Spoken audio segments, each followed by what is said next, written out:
আচ্ছা স্যার, চন্দ্রগ্রহের প্রতিকার হিসেবে অনেকে মুক্ত বলে গ্রহরত্নটি ব্যবহার করেন। আপনি বলেন ন্যাচারাল মুক্ত মানে বজরাই মুক্ত এবং ভেনেজুয়েলান মুক্ত। বার্মা মুক্ত সেই তুলনায় কতটা কার্যকরী? বহুল প্রচলিত সাউথ সি মুক্ত কি আদেও কার্যকরী?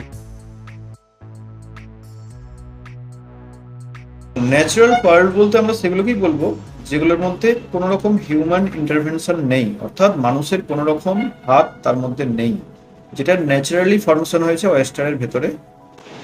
আর যেটা আমরা কাল্টিভেটেড বলি, এগুলো কি হয় হিউম্যান ইন্টারভেনশন, অর্থাৎ এগুলো ফর্মেশনের পিছনে মানুষের হাত রয়েছে। ন্যাচারাল পার্লের ক্ষেত্রে কি হয়, কোনো স্যান্ড বা প্রোটোজোয়া বা ওয়েস্টারের গোনাডের মধ্যে কোনোভাবে অ্যাক্সিডেন্টালি প্রবেশ করে যায় এবং তার ফলে তার গোনাডের ভেতরে যে ইরিটেশন তৈরি হয় সেটিকে কভার আপ করার জন্য যে ন্যাক্রাস সিক্রেশন হয়ে গিয়ে পার্লটি ফর্মেশন হয়। বার্মা প্রিন্সিপালের ক্ষেত্রে কি হয়, পিংটারা ম্যাক্সিমা নামক যে ওয়েস্টার সেগুলোকে তুলে নিয়ে এসে এর মধ্যে গোনাডের মধ্যে বিট নিউক্লিয়াস প্রতিস্থাপন করা হয়।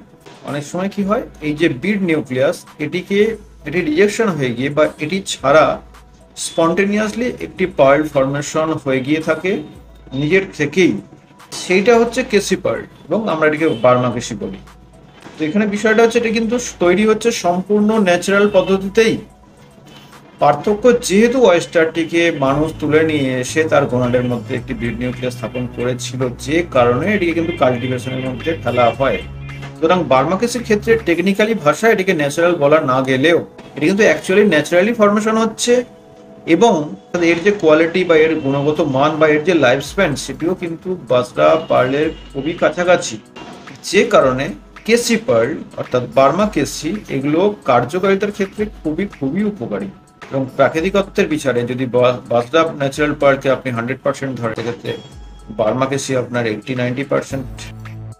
আর তোমার এই সেকেন্ড প্রশ্নের যেটা উত্তর, যেটা হচ্ছে সাউথ সি মুক্তের বিষয়, এই যে বার্মা কেসি যে ওয়েস্টার থেকে আসে বা যে কাল্টিভেটেড পদ্ধতির বাই প্রোডাক্ট, সেই কাল্টিভেটেড পদ্ধতিটার নাম হলো সাউথ সি, অর্থাৎ বিট নিউক্লিয়েটেড, অর্থাৎ যে বিট নিউক্লিয়াসটা রিজেকশন হয়ে বার্মা কেসি ফর্মেশন হচ্ছে, সেই বিট নিউক্লিয়াস থাকা অবস্থায় যখন পার্লটি থাকে সেই পার্লটিকে বলা হয় সাউথ সি পার্ল।